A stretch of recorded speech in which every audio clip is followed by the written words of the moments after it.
days ultimatum that we gave to the Southeast governors and the terrorist state of Nigeria is gradually coming to an end. Nigeria will see what they have never seen in their life before, believe you me. So you have to subscribe to the USB under the leadership of Madam Dr. Ngozi Orabueze, Her Excellency, the Commander-in-Chief of the whole Biafran forces. As we speak, Nigeria will see what they have never seen before. So subscribe to her. Our 30 days is coming, 60 days I mean to say is coming to an end, and we will give Nigeria the biggest chase of their life. Alright guys, welcome to TOBI TV channel. How now there, right? So the 60 days ultimatum that was given from the Biafran Defense Force, the Biafran government, to the Nigerian governors in Biafran state. Alright, with the Nigerian force, also military, and all other Nigerian security agencies that is in Biafran land. The 60 days ultimatum is gradually coming to an end. And I want you guys to pay attention to every update that this video actually is bringing, and also how Musa, the very recent video, how Musa also tried dodging all the questions that we're asking him in respect of. For all those of you that are ranting on social media, continue ranting while we continue to do the needful. Believe that Nigeria has risen up the ranks of the 2025 Global Terrorism Index, climbing to 6th place and moving up from the 8th position it had occupied in 2023 and 2024. So Nigeria is still in the top 10 of countries most affected by terrorism, alongside the likes of Somalia, the Democratic Republic of Congo, Burkina Faso, Iraq, and Myanmar, to mention a few.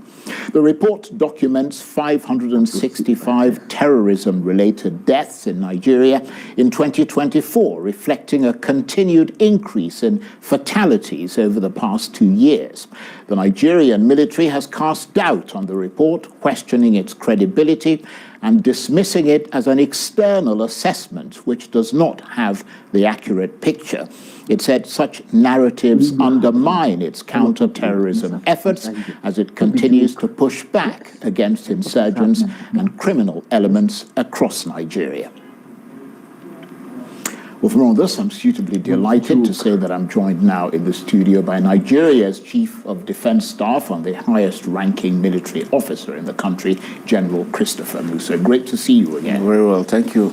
Again, every time I see you, you don't look like there's a hair out of place, but I suppose you are a military officer. I have to remain calm for my troops to continue with their tasks. Yes, you do have to. But let's talk about that Global Terrorism Index. It was released this week. And I guess what stands out as a worry is that terrorism remains a major challenge and appears to be expanding, according to the report. And out of the 10 most affected countries, 6 are in the West African sub-region, with the Sahel the most challenged. What is your reaction to that? Well, reaction on the report or on the general terms? On general terms, your reaction to both. On the general term, the Sahel seems to be the most impacted. And why is that so? We have a lot of ungoverned areas. Like I said the last time, Libya is open, Sudan is going through stress, UAE, Central African Republic. There seems not to be any governance within those areas. So movement of light weapons, small arms, drug smuggling, human trafficking, and all sorts happening within the area. And definitely that, exacerbates the issue. Apart from that, we have climate change, adding into hunger, poverty, illiteracy, and what. And so that what has made it. For Nigeria, I think we're improving. Yes, there seems to be an upsurge within the Sahelian region, and it tends to flow into Nigeria. And you imagine Nigeria is a big attraction to all. There's this belief that Nigeria is a very rich country, and anybody coming into Nigeria will have so much to get, and so there's so much to it. So most of these reports sometimes I think are overblown, taken out of context. But for us, we have a task, and we continue to do what we're supposed to do. Right, and we continue to do what we're supposed to do. Right, but how worrying is it that the report points out that while group terrorism, for instance, has declined significantly in Europe, And what we see there now are isolated acts yes. carried out by individuals. I mean, there's no argument about the fact that group terrorism has declined. Yeah. Everybody can see it and feel it. Here in West Africa, jihadist groups like Al-Qaeda and Islamic State are leading the terrorism charge and appear to be radicalizing people at a faster rate. So in that respect, is it fair to say that the counter-terrorism effort in West Africa is becoming less effective even after so much effort has been expended? Well, I will not speak for West Africa. I can speak for Nigeria because I know efforts have been made. Well, Nigeria is in West Africa. Good. So, the latest report gave us in 2024 we had the least number of attacks. Within the country, things are really improving. Yes, we still have isolated issues, one off. But like I can tell you, the troops are really, really putting in their best. And like I said, when we have issues of poverty in West Africa, a lot of issues with governance, challenges with Niger, Chad, Chad, Niger, Mali, Burkina Faso, they are taking a lot of heat. And that is because, one, the areas are large, there's a lot of poverty within those areas. Climate change is one major issue on the ground, and lack of political will is causing these issues. And those are the things trying to pour into Nigeria. And so whatever efforts we are making, as long as these things are there, it's going to be a challenge. And that's why the federal government is moving up to make sure that we have a very wonderful border management system, because we have to protect our borders. If you notice, most of these guys coming with this flow into Nigeria from outside. And that's why it's critical. And that's why for us, the 3 countries that have gone, we are still militarily discussing with them. Just recently, we have their DDR teams, disarmament team visiting Nigeria. They were here for about a week. But they didn't attend your recent meeting. No, that was the recent meeting was for the chiefs of defense staff. They actually didn't attend, but on our own part, because they feel politically they felt they should stay away. But they had no place. They had no place. Really. Yes. But as it is, for us as the military, we still do a lot of training together. We still have their men in training schools here in Nigeria to tell you how we still work together. So we don't have such issues. But the truth about it is that, especially for these 3 countries, it's important that they get their leadership right, and then they're able to do a lot. That will also, and that's why for us in Nigeria, we have more to lose if they don't get it right. And that's why whatever it is, politically, military, we need to partner with them to ensure that they're. When you say get their leadership right, what do you mean? Democracy. They must have a democratic system that will be able to assist them into taking decisions that will help the country. If they don't do that, it's going to create more issues for them, more problems, and these are the things that are exacerbating these issues on ground. So those are the things I think they need to really look at. Indeed. Now, let's return specifically to Nigeria and what the report says about this country. Beyond sort of the bits and pieces and the parts and so on, is the country faring better or worse when it comes to terrorism? Because the report, even the report itself, seems to suggest that there has been something like a 38% decrease in incidents of terrorism. Yeah, I mean, more than that, I think, because, I mean, if you move around the country, you see that a lot of things have improved. Farmers are going back to their farms. Things are happening here and there.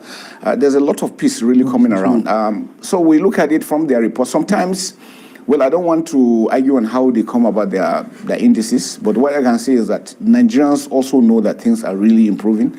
We all need to join hands together to continue to do that. And remember, I've always said it, it's not always everybody that is really happy that things are getting, because if you notice how we get, most times when we're succeeding, that's where we have this pushback. And the question is why? Yeah, but what the index suggests, what this suggests, is that the index is actually fair. Because the index is saying that terrorism-related incidents have decreased in Nigeria by 38%. But it says that conversely, even though the incidents have decreased, it showed an increase in terror-related deaths. Terror-related. What do you make of that? Well, I don't know what they mean by terror-related deaths. Well, I can explain that to you. Yes. What they're saying is that even though there are fewer incidents, the impact of those fewer incidents is greater. Okay. So, in other words, when there's going to be a terrorism attack, it is likely to kill more people. So you may not have like a daily terrorist, you may have it, I don't know, once a month or whatever. But when that once a month happens, it kills a greater number of people, which suggests better planning on the part of the militants. Okay, let me tell you, what they do is that because they know they can't withstand the forces, the federal forces, they look for soft spots. Now, once you are deployed in this area, what they do is that they look for soft areas where there's nobody, maybe nobody has any issues there, and that's when they attack. And what do they use? Mass destruction, IEDs. So these are the issues that are coming up. So it's not as if there's an upsurge per se all over the country. No. There are just a few incidences, and what they look out for is, and you know, like we said always, we cannot be everywhere. And so the efforts are being made to make sure that we stem this effort, and everybody is working towards that. And I can tell you, things are really improving. And unfortunately for you, you seem to be I hate to say that, but, you know, from a public point of view, the military, the army seems to be the only, because, I mean, as you correctly pointed out in previous sort of interviews, you're not the only one who's supposed to be doing this. I mean, there's supposed to be police, there's supposed to be other things. Correct. But you seem to be the one doing it. Yes, when it gets to this stage and it's beyond the police, the military steps in, and that's where we are doing. Now, like I said, how do we stop this? Now, let's get back. How did we get here? Porous borders, equity, fairness, justice, poverty, illiteracy. Absolutely. These are issues that have to come in. I was going to get to that. So we have to get issues and making sure that we're equally addressing those issues. There are areas that we've liberated. We need those areas, you know, to be garrisoned so that, you know, life could come back into normalcy, and that's good. Who's going to garrison it? You just said it's beyond the police. No, what we do is that once we clear an area, we move forward. The police, the civil defense, and everybody comes in so that government authority can be reestablished. Yeah, but isn't that happening? It's happening to some extent, but we want it to be more. Right. Because most times we find that we go forward, we still have to come back to make sure that. So why is it that it isn't happening more to the level that you want it? Well, again, challenges of manpower, you know, equipments by these other groups, and that's why the capacities of those individuals must be enhanced. And that's where this police reform is very, very critical, very important. A nation can survive without the military. No nation can survive without the police. And that's why it's critical that we must get our police up and doing. I know efforts are being made, we need to do more. And once we're able to do that, and some of these things are being able to nip in the bud, we won't get to where we are. Right. And that's why my advice to nations is don't allow insurgency to commence anywhere. It's a very, very difficult thing to treat. Example, in Afghanistan, Americans were there for 20 years, spending almost $1 billion daily. Yeah, but it's different. It's not America's country. This is your country. No, but it doesn't matter. You are dealing with the same people. Yeah, but you know your country better. I mean, you wouldn't go and carry out an insurgency in America and get away with it. Well, I don't know what you mean by better, because if you, with all the technology and all the things, the know-how, and you know Americans were not from the first time. Yeah, but they're in a foreign country. That's a different thing. But you are dealing, the people in that place, you know the worst part, terrain. you know the scenario for both is that you are fighting somebody who has nothing to lose. All he cares about is destruction. It's either we are with him or you are against him. And anybody against him, he doesn't care who he kills. They're killing children, they're killing innocent individuals. They don't care. Yeah, but you can't do anything on a massive scale in the United States and on a massive, consistent scale for over a decade. It's not going to be possible. Well, again, geography. You look at the geography within the United States and you look at geography in Nigeria. They're not too different. They're not two same issues. But the truth about it is that it's a difficult operation, and it's an operation that shouldn't start. But once it starts, you have to put these steps into place to make sure that everybody is on board. And I'm happy where we're getting some successes now, because Nigerians are beginning to understand that they equally have a role to play. Before now, people tend to believe it's a military operation, it's a military war, it's not our business. No. But now we get the support from the populace, we get information as quickly as we get this information, actions are taken. And that's why things are improving. If you go to Kaduna State, before now there are areas where people dare not go. But now markets are back, farmers are going back to farm, Zamfara State, Kebbi and all this. So things are improving gradually. Yes, we might have these incidences one or twice, because it's what we're fighting. So that's why it's important for us to understand. And is it easy for people to get in touch with you? No, very easy. Because I mean, these things should be in the news all the time, very, very right? easy. We have this issue of having to also protect those giving those information. No, I know, but in terms of the number to contact, the places, I mean, that should be on television yes, sets yes, every yes, single yes, day. Yes, we have them, because what we do is that Well, I for don't see them the here. safety of the individual. No, we have some call numbers. I think we'll Right. get them across to you.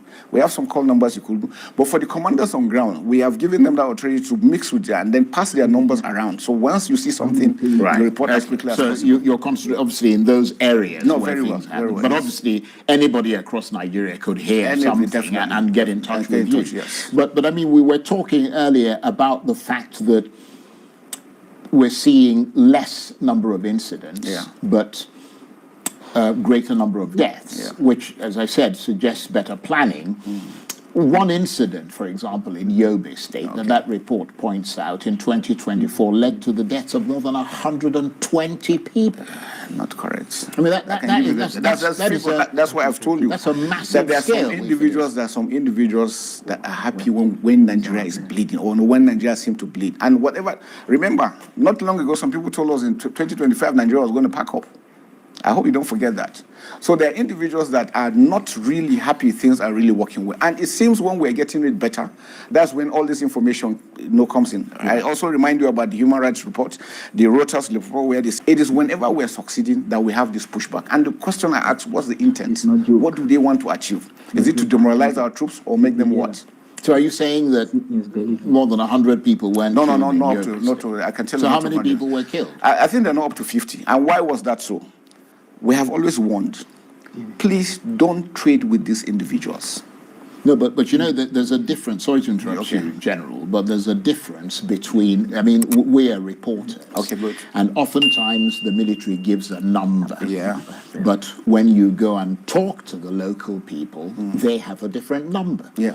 So when you say there are 50 dead, and when the local people are saying there are more than 120 There's dead, no local, because there's a big disparity. The truth about it is, I see, we know what it implies. Credibility is very important. We don't want to lose that, because once people cannot believe in what we are telling them, then we will lose the war. And we don't do that. So when we give you a figure, it's not like we're lying. Initially, we can give you a smaller figure until we confirm. And once we verify, we come out with the actual figure. Why is that so? What really happened then is that the communities were trading with those individuals. And then it was a deal that went back between them, just like the Lakurawas. And then it was a deal that went back between them, just like the Lakurawas. You bring and that's what we say, don't ever bring a monster to yourself. You think he's there for you. When the chips are down, he's going to come after. It has repeatedly happened. When Boko Haram started, if we had nipped it in the bud, we wouldn't have gotten to where we are. So the important is that some people will come in and say, no, we are your village, we can provide you some local protection, or we're this, we're that, we're that. And then you give them up. Once they come in and they settle in, the next thing is they start asking for their pound of flesh. And that's what they do. And that's exactly what happened. It was a deal gone back between the communities, and that's what really happened. So before the troops could even get there, it was already too late. So what do you make of the report's recommendations? It seemed to be suggesting that, once again, Nigeria is focusing extensively and almost exclusively on directly destructive kinetic warfare, whereas their advice is for Nigeria to dramatically ramp up, you were making the same point, ramp up the use of methods that don't involve direct conventional Non-kinetic military action. In other words, non-kinetic warfare. And from your perspective as a military man, I would imagine that message is less for you and more for the politicians and perhaps the national security advisor. Fantastic. Well, that's been done. I can guarantee you that it's been done. We were working in tandem. We're all working together with the National Security, the Ministry of Defense, Ministry of Foreign Affairs, Ministry of Internal Affairs, all the security agencies. And that's why all our theaters of operations, we have all the security agencies together, working under the same command. So we work this. And like I said, military solution is just about 25%. Non-kinetic is the most important, but two of them must go hand in hand. As we are pushing, the non-kinetic is also going, and that's what we also do. And that's why you see the military now, we're also into the non-kinetic efforts to also make up. There are communities who we provide boreholes, we provide schools, hospitals they benefit from our hospitals. Sometimes we also extend food, medical treatment, and all these things to them. And that's why it's critical that it's important that we're able to have good governance for the people to understand that they are part of the system. They are benefiting from what the system owns them, and that is critical. Yes, so there is no question in your mind that, in other words, you agree with the report when it says that there needs to be a shift towards less kinetic and more non-kinetic. No, it's not a shift as per se. It's just to enhance the activities we're doing. We're doing that already. It's just that we need to scale up both the kinetic and the non-kinetic. Because the non-kinetic, like I said, in the Northeast, we're able to achieve, as of now, as a date, we have over 120,000 have surrendered. Both terrorists, non-terrorists, women and children. And I've always reminded you, out of this number, over 60,000 were children. And what were they doing? Before now, they used to go and attack a village, capture everybody, take all the adults, and force them into joining them. Now it's difficult for them to do that. And so what they do is that the women they're with, they get them pregnant. Once they give birth, 4 months later, they take in. And within 120,000, they have over 60,000 that are children. And for us, that's the win, is a success that we're able to pull them out. Because for human nature, any child who grows in the society, what he sees is what believes that is natural. So if they grow in the society where killing is natural, they come out to become brutal killers. And we wouldn't want that to. And that's why we're giving them that. And that's what to tell you, the non-kinetic, because we worked with the Borno State government, we work with the federal government, we work with the humanitarian agencies, all together, pulling them out. We give them a window, just like this. I was on TV. I was on radio. We were talking to. In fact, it took us a long while to convince the citizens to accept them to come back in, because what we realized that not all of them were part of the terrorists. Some were forced. It was beyond what they could say. It's either you agree or you are beheaded, and they had no option. So they were able to do that. So the non-kinetic is going, and it's very, very important. It's very critical for us to do that. And just to further emphasize that point, and to be clear that you agree that the root causes of terrorism, such as the absence of good governance, development, inclusiveness, credible elections, etc., are still being ignored in this country. Is that a fact? I think efforts have been made. I think the government has also realized these issues, and I think steps have been taken to ensure that we get these things right. Well, that report specifically refers to Nigeria as a country where the deteriorating socioeconomic conditions is helping terror groups to recruit more people.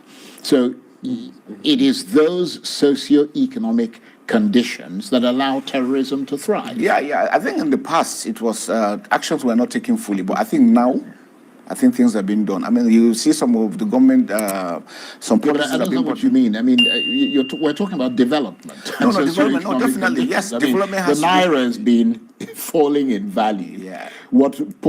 People. We're not just talking about people on the lower classes, middle class, even upper class. Yeah. What you could buy previously, you can't buy anymore. Yeah, but I think So, again, it's not only. I think it's a world issue. It's not only a Nigerian thing. Well, Yes, it's not a consolation to that person. It is. I think for us to understand that we're not only alone, and this terrorism we're talking about is not only in Nigeria. So it's not only Nigeria that is facing this issue. Everybody is doing it. Yeah, but we are So the efforts Nigeria. we're doing, the efforts the government is doing, I think the government is trying to do its best. It doesn't happen overnight that these things are turned over. But I think it's a gradual thing. I think Nigerians are also working up to responsibilities. Well, I mean, you pointed out something again at the outset, that beyond all that, when the borders aren't properly policed, weapons can easily find their way in. So in those circumstances, your job becomes like Sisyphus of Greek mythology, whose job was to roll a heavy stone up a hill, and every time he approached the top, the stone escaped his grasp and rolled down to the bottom, whereupon he would start again. I think the Minister of Interior is doing a lot, because I know of recent, we have a command center for the immigration. We're working together with the civil defense to ensure that the border areas are also properly manned. And before now we had thousands of entry points that illegal individuals just come in and go out at will. But efforts are being made now, at least for all the major border points. You could sit down in the command post at the command headquarters in Abuja, and you see what is going on directly there. So actions could be taken. Now, I think the leveraging on technology is making a lot of difference now. So I think we need to really build on that, which is critical. Right, but still the borders are porous. not as they used to be. It's getting better, I think. Right. Yeah. But that makes your job more difficult, doesn't it? Of course, but that's where we're trained, and that's where we're living up to expectation. We're trying to make sure that we face the challenges ahead, and as we see it, we prefer solutions, or we make suggestions, and actions are being taken. And I think for us that is very important.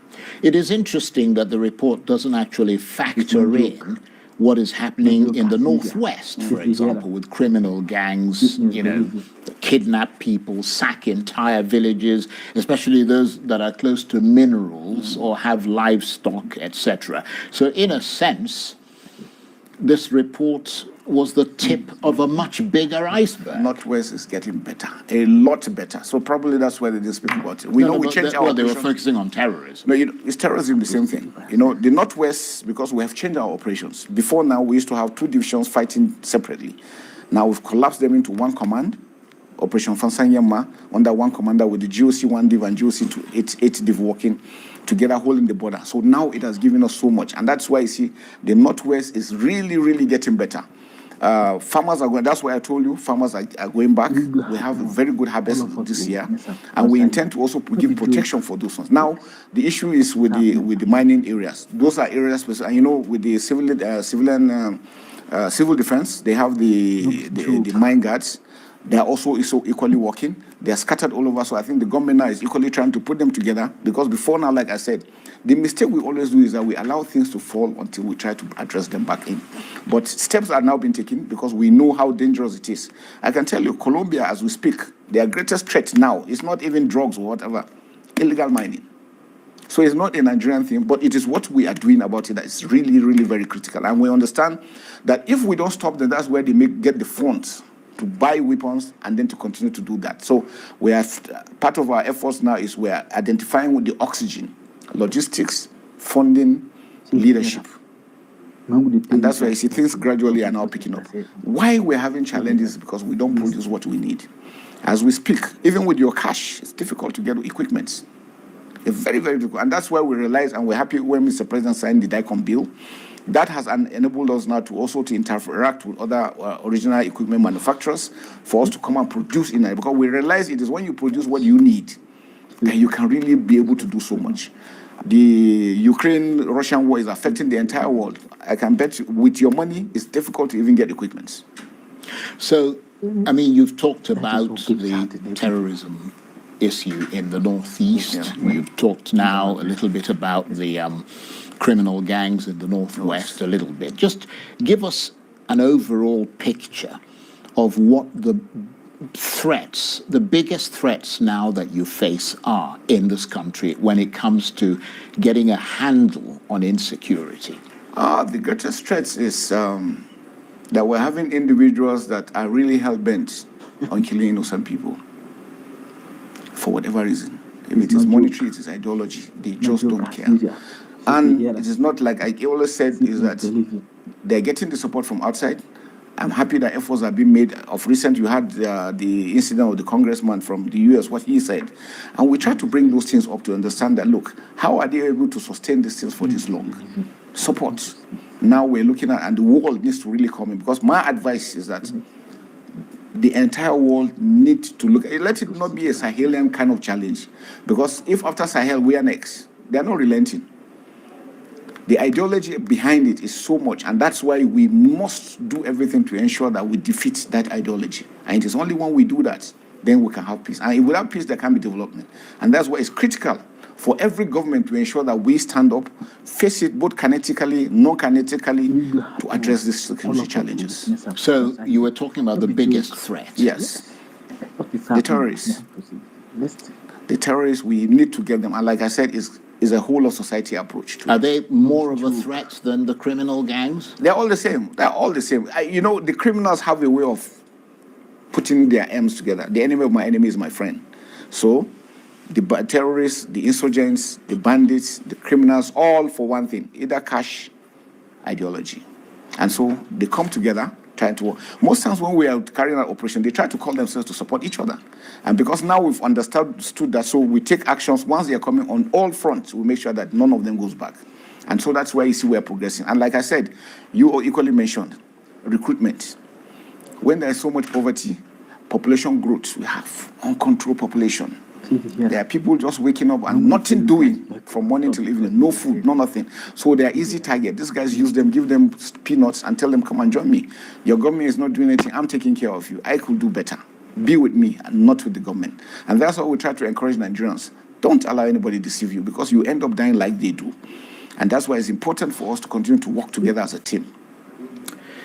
General Christopher Musa, I want to thank you very much. Very much. It's always great having you in Thank here. you very much. Thank you for taking the time to come and share your thoughts with us. So General Christopher Musa is Nigeria's Chief of Defense Staff and the country's highest ranking military officer. Good to see you.